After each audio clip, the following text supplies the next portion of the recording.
चलिए आज शुरू करते हैं अपना कौन सा टॉपिक, इलेक्ट्रोमैग्नेटिक वेव, विद्युत चुंबकीय तरंगे। जैसा नाम है मतलब विद्युत का भी कहानी चल रही है इसमें, मतलब विद्युत क्षेत्र की और चुंबकीय क्षेत्र की भी कहानी चलेगी। तो इसी तरह उसी वेव्स को क्या कहते हैं, इलेक्ट्रोमैग्नेटिक वेव्स पढ़ेंगे। इसमें जो भी क्वेश्चंस हैं हमारे पास, तो आज हम लोग शुरू कर रहे हैं। इसके अंदर 2009 से लेके 2022 तक के क्वेश्चंस आराम से समझिएगा, बहुत ही इजी चैप्टर है। क्वेश्चंस भी बहुत कम पूछे गए, लेकिन जो भी पूछे गए रिपीट हुए हैं। ठीक है, तो थोड़ा सा ध्यान देंगे, यदि क्वेश्चन पूछता है एक ही सही बनना चाहिए। चलिए शुरू करते हैं। पहला हमारा क्वेश्चन क्या कह रहा है, which of the following is not an electromagnetic wave. नहीं है कौन, विद्युत चुंबकीय तरंगे। इनमें से कौन है जो विद्युत चुंबकीय तरंग नहीं है? नहीं है तो नहीं है, तो देखेंगे कौन कौन है। जो है उसको तो याद कर सकते हैं, जो नहीं है उसको कैसे याद कर लोगे? उससे अच्छा क्या है, जो है उनको याद कर लेते हैं। तो हमारे पास कौन से हैं इलेक्ट्रोमैग्नेटिक वेव, विद्युत चुंबकीय तरंगे। कम से कम इतने को याद करके रखेंगे, अपना काम चल जाएगा। तो ये कब पूछा है, 2022 और 20 के अंदर। तो देखते हैं कौन कौन है। लाइट वेव, विजुअल लाइट या लाइट वेव कहे है, तो सही बात है, ये इलेक्ट्रोमैग्नेटिक वेव्स हैं। दूसरा हमारा एक्सरे है क्या लिस्ट में? यहां पे है तो है भैया, ये भी सही बात है। यहां पे है साउंड वेव, ध्वनि तरंगे, कहीं भी है नहीं है, मतलब ये नहीं है। क्या नहीं है? इलेक्ट्रोमैग्नेटिक वेव नहीं है। ओके, अब बात करते हैं इंफ्रारेड की। इंफ्रारेड कहाँ है? यहाँ है, मतलब ये भी है, मतलब ये भी इलेक्ट्रोमैग्नेटिक वेव है। लेकिन पूछ क्या रहा है, कौन नहीं है हमारा? तो कौन नहीं है भैया? साउंड वेव नहीं है, तो साउंड वेव हमारा नहीं है। इसका आंसर क्या हो जाएगा हमारा? सी। बहुत ही आसान है। चलिए नेक्स्ट की बात करते हैं। Nature of electromagnetic wave is, विद्युत चुंबकीय तरंगों की प्रकृति होती है। वेव जैसे आप याद किए होइएगा कभी, लाइट वेव, ठीक है, या लाइट को वेव कहिए या पार्टिकल कहिए। आगे आप लोग डुअल नेचर ऑफ लाइट पढ़ेंगे ही या पढ़ चुके होंगे। तो जैसे लाइट हमारे पास जो होती है, एक हमारे पास क्या नॉर्मली जो 10 तक पढ़ के आते हैं लाइट और साउंड। तो लाइट जो हमारे होती है वो ट्रांसवर्स वेव होती है, और साउंड क्या होती है हमारी? लॉन्गिट्यूडनल वेव होती है। तो अभी यहाँ वेव की बात करें, लाइट के पास वेव नेचर भी होता है, तो इसलिए ये हमारा क्या हो जाएगा? ट्रांसवर्स। याद रखेंगे, 2-2 साल पूछ चुका है। नेक्स्ट हमारा, which of the following is correct for speed of electromagnetic wave in vacuum. Vacuum में स्पीड के लिए इनमें से कौन सही है? याद ही कर लो, बहुत काम देने वाला है। कौन सा? C बराबर 1/μ0ε0। इसके ऊपर इससे पहले भी चर्चा हुई है, इसी क्वेश्चन के ऊपर हुआ होगा या कहीं भी, लेकिन हुई है चर्चा। तो आंसर क्या हो जाएगा? 1/√μ0ε0। एकदम आसानी से 2022 में बहुत ही क्वेश्चन पूछा है भाई का, 1 2 3, ओ माय गॉड। चलिए चौथा क्वेश्चन क्या पूछा है, direction of transmission of electromagnetic wave.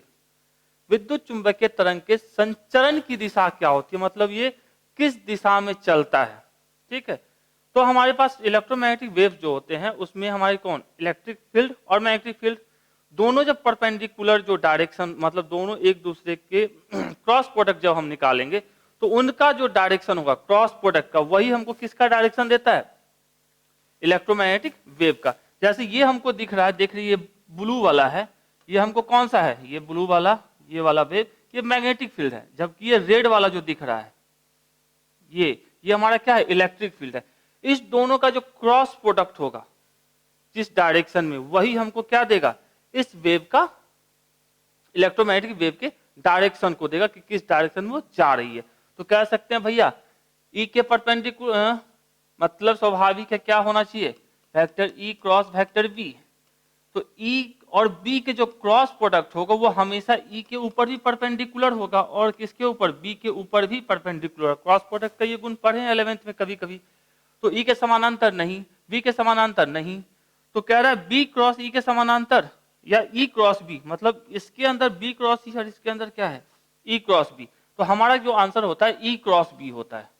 ठीक है, तो किसके समानांतर हो जाएगा? Parallel to E cross B. देख रहे होंगे ये कहा, ये डायरेक्शन है इसके चलने का। ये हमारा एक डायरेक्शन ये वाला है इलेक्ट्रिक फील्ड का, और ये वाला क्या है? मैग्नेटिक फील्ड का। तो इन दोनों के क्या है, वो परपेंडिकुलर है, क्रॉस प्रोडक्ट तुमको परपेंडिकुलर ही देता है। तो आंसर क्या हो जाएगा हमारा, फोर्थ का डी।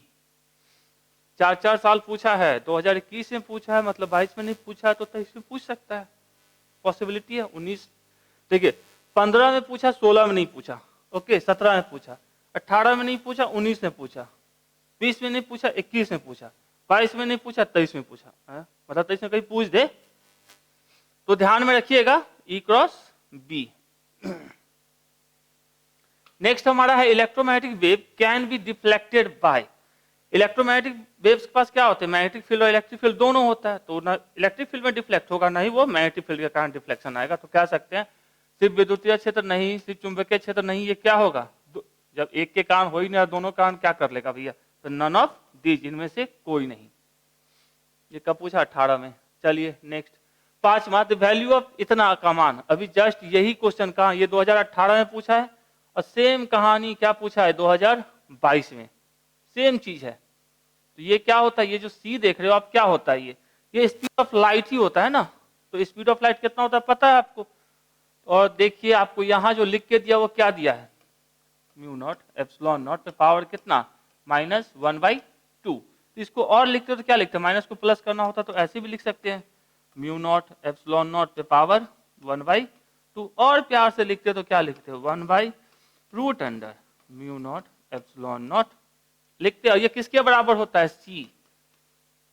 सी क्या होता है, speed of light in vacuum. तो कितना होता है, 3 × 10⁸ मीटर पर सेकेंड। सेम ही क्वेश्चन है, भावनाएं दोनों की अलग है। तो इसका आंसर क्या हो गया हमारा, छठा का बी।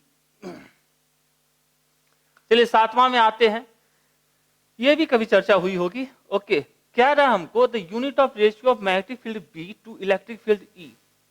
मतलब मैग्नेटिक फील्ड बी और ई का रेशियो जाएगा, उसका आपको क्या बताना है, क्या बताना है, यूनिट बताना है ना, हाँ यूनिट बताना है। ओके चलिए, तो हम पढ़े हैं कभी मैग्नेटिक, चलिए इलेक्ट्रिक फोर्स इक्वल्स टू क्या होता है, Q इंटू ई, जैसे यहां देख रहे हैं दोनों फॉर्मूला।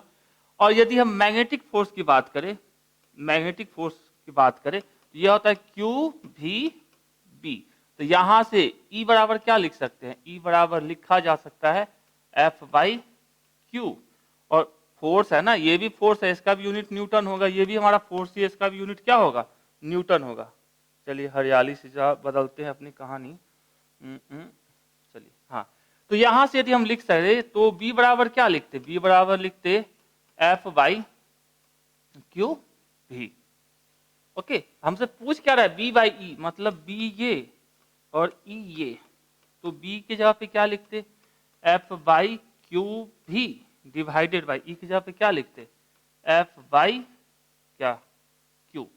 अब भावनाओं को थोड़ा समझेंगे तो इसको लिख सकते हैं F/Q V into Paltu Ram करेंगे इसको तो Q, और नीचे हमारा क्या आ जाएगा, B/E पूछ रहा है ना, B/E पूछ रहा है, B/E F/Q V F/Q। तो ये पलट गया हमारा, तो Q ऊपर चला जाएगा, F नीचे आ जाएगा, तो F से F, Q से Q। ये क्या हो गया, V मतलब वेलोसिटी। तो वेलोसिटी का क्या होता है हमारा 1/मीटर पर सेकेंड। तो इसका यूनिट हमारा क्या होना चाहिए, पर metre second.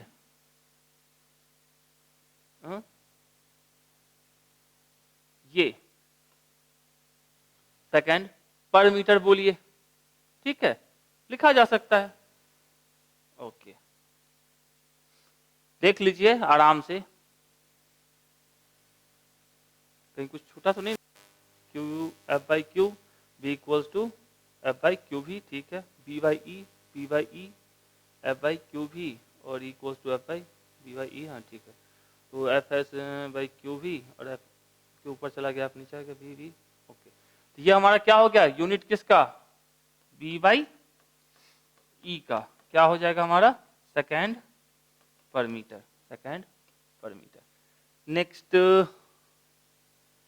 Which one of the following is the electromagnetic wave character. इनमें से किसके पास विद्युत चुंबकीय तरंग वाली गुण है। फिर से वही चार्ट देखते हैं, अल्फा रेज का इसके अंदर आता है, नहीं आता है, बहुत सुंदर बात है। बीटा आता है क्या? नहीं आता है। गामा आता है, तो नन की तो कोई बात ही नहीं करेंगे। आंसर 8वां का C. A charge moving with uniform velocity produces, समरूप वेग से चलायमान आवेश उत्पन्न करता है। क्या उत्पन्न करता है? यदि चलायमान नहीं होता तो सिर्फ चुंबकीय क्षेत्र उत्पन्न करता। ओके, यदि वो गति कर रहा है, मोशन में है, तो क्या करेगा? मोशन में आने के बाद चार्ज मैग्नेटिक फील्ड प्रोड्यूस करता है। ऐसे समझिए, बिजली का वायर है, उसके अंदर आवेश क्या होता है? चलायमान, गतिमान होता है, तब तो उस वायर के आसपास क्या होता है? मैग्नेटिक फील्ड प्रोड्यूस होता है। ओके, तो जो कोई भी यदि आवेश चार्ज मोशन में है तो वो क्या करेगा? चार्ज है तो इलेक्ट्रिक फील्ड प्रोड्यूस करेगा, ये तो पक्का वाली बात है, उसको कोई नहीं बदल सकता है। लेकिन यदि वो गति में आ जाएगा तो वो मैग्नेटिक फील्ड भी प्रोड्यूस करेगा, मतलब electric field plus magnetic field. तो जब जहां पे दोनों होता है उसको क्या बोलते हैं? इलेक्ट्रोमैग्नेटिक फील्ड कहते हैं ना, electric field plus magnetic field. तो कह सकता है इलेक्ट्रोमैग्नेटिक फील्ड, विद्युत चुंबकीय क्षेत्र। केवल केवल वाला नहीं चलेगा। जैसे यहां देख रहे होंगे, ये हमारे पास चार्ज है तो इलेक्ट्रिक फील्ड तो प्रोड्यूस कर ही रहा है, साथ में जो ही मोशन में आया तो क्या किया? ही मैग्नेटिक फील्ड बी भी प्रोड्यूस करना शुरू कर दिया। नेक्स्ट की बात करते हैं, 16-10 में पूछ लिया। नेक्स्ट है हमारा the phase difference between electric and magnetic field in an electromagnetic wave. विद्युत चुंबकीय तरंग में विद्युतीय व चुंबकीय क्षेत्र के बीच कालांतर क्या होता है? अब कला का अंतर, ये जब कला दिखाना शुरू किया और कला दिखाना जहां बंद किया, मतलब यहां से शुरू किया, यहां से ये अपना कला दिखाना शुरू किया और बंद कहां पे किया? यहां पे। तो जो हमारा चुंबक इलेक्ट्रिक फील्ड था वो भी तो यहीं से शुरू हुआ। जहां जहां जैसा ये कला दिखा रहा है वैसा ही कला ये भी यहां आके खत्म कर रहा है अपनी कलाकारी को। तो फेज डिफरेंस कितने का? जब ये जितने एंगल पे चला उतने ही एंगल पे ये भी चला, और सेम कहानी चल रही है, खत्म भी वो उतने ही एंगल पे हो रहा है। तो दोनों के बीच का फेज डिफरेंस कितने का होगा? 0 का। ठीक है, कुछ भी चलिए, ये 2009 में आपसे पूछा था। Okay, thanks for watching.